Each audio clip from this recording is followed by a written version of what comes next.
Bhutan. Happiness before economy. Life in Bhutan can be excitingly different.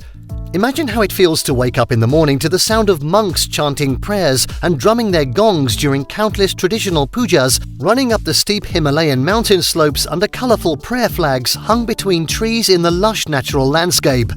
Just think of the sight of the expanse of forests and mountains that surrounded the country's capital city, Thimphu.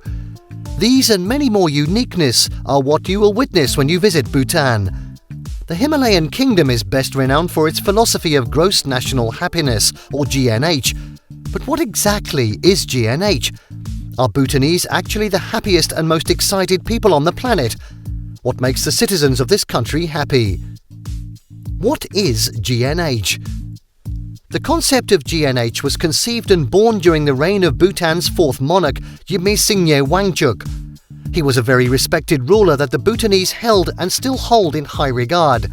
The single most important thing on his mind was how all of his subjects, the citizens of his country, would be happy. He vowed that Bhutan will pursue happiness with all it had. En route toward development, the monarch, instead of choosing to evaluate progress only by the increase in gross domestic product, or GDP, decided that gross national happiness, or GNH, would be employed. This forward-thinking leader understood that GDP did not take into consideration the fundamental aim that every human being seeks: happiness. That's how GNH became a development philosophy in Bhutan.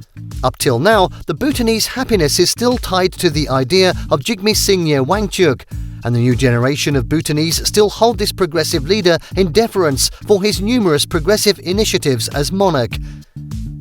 What does the pursuit of pleasure entail?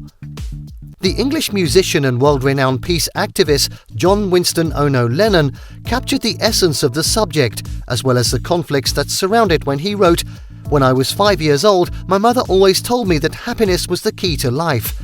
When I went to school, they asked me what I wanted to be when I grew up. I wrote down happy. They told me I didn't understand the assignment, and I told them that they didn't understand life." Naturally, understanding and measuring happy and happiness is a difficult thing to achieve. What is difficult to understand will surely be tough to quantify. Yet, some 5 decades ago, a lot of efforts have been made to move gross national happiness from being a development philosophy to a core component of Bhutan's development strategy. This is all about seeking to strike a balance between GNH's 4 foundational pillars, namely sustainable and equitable socio-economic development, conservation of the environment, preservation and promotion of culture, and good governance. Bhutan, despite having one of the world's smallest economies, has shown the world how this can be achieved when good leadership is provided. 4 leadership lessons from Bhutan. Bringing to relevance this vital link between development and happiness and the priority of being happy over economic growth, let's analyze those leadership lessons from Bhutan. 1. Sustainable and equitable socio-economic development. Inasmuch as happiness is a fundamental need of human beings, the Bhutanese constitution contains a lot of phrases deliberately enshrined to ensure that all government programs and policies contribute to the happiness of the masses. For that reason, in evaluating the cost and value of each proposed project, Parliament will consider how this makes the people happy. Efforts are also made to determine the sacrifices it would require of individuals and the country as a whole. Consequently, public opinion is always sought before any project or process that has a long-lasting impact is embarked upon. And in most cases, the leaders are prepared to yield to the demand of the masses. This has led not only to sustainable development, but also allowed all to personally feel the socio-economic effect of the programs and project. Thus, all government programs are seen as their personal projects and protected by all and sundry. 2. Environmental protection.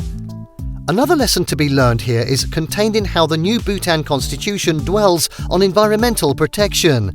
It makes remarkable provisions for environmental protection by including the commitment to keep 62% of the land under forest cover at all times. This is unprecedented and unparalleled. Today, Bhutan has improved upon that, such around 72% of its land is protected by forest. The Bhutanese government reiterated its commitment to remaining carbon neutral at the 2015 United Nations Climate Change Conference in Paris. The nation ensures that greenhouse gas or GHG emissions do not exceed the carbon storage potential of the country's extensive forests.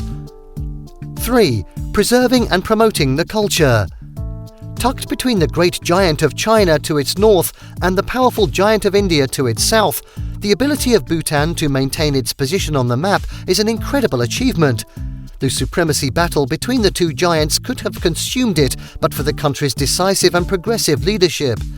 Because of its steep mountain passes and deep valleys, Bhutan has been able to maintain its security while also creating isolated communities that have developed their own culture, identity and languages.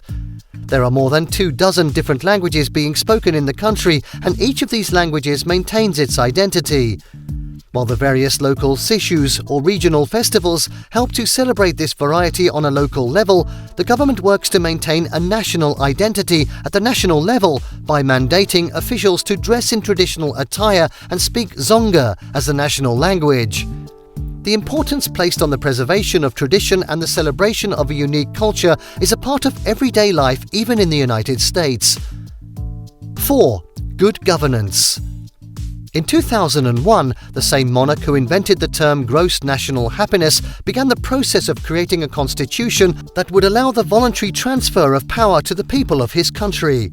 According to the plan, the constitution should promote and protect both the present and future well-being of the people and country.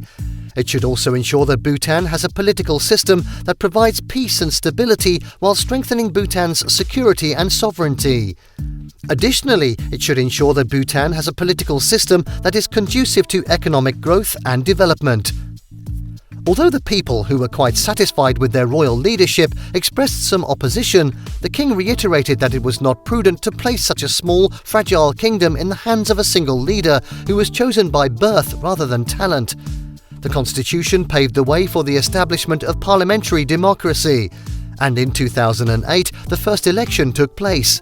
As is the case in many societies that were established on subsistence agriculture, a change away from traditional farming techniques, along with urban migration, is mounting pressure on the country to handle growing youth unemployment and the issues that accompany it. Bhutan is living up to this challenge even though it's not without its difficulties. Yet the work that has been done to promote a more balanced approach to economic growth is not only visible, other countries can learn from this. Thank you for watching this video. Please don't forget to subscribe, comment and turn on the notification bell.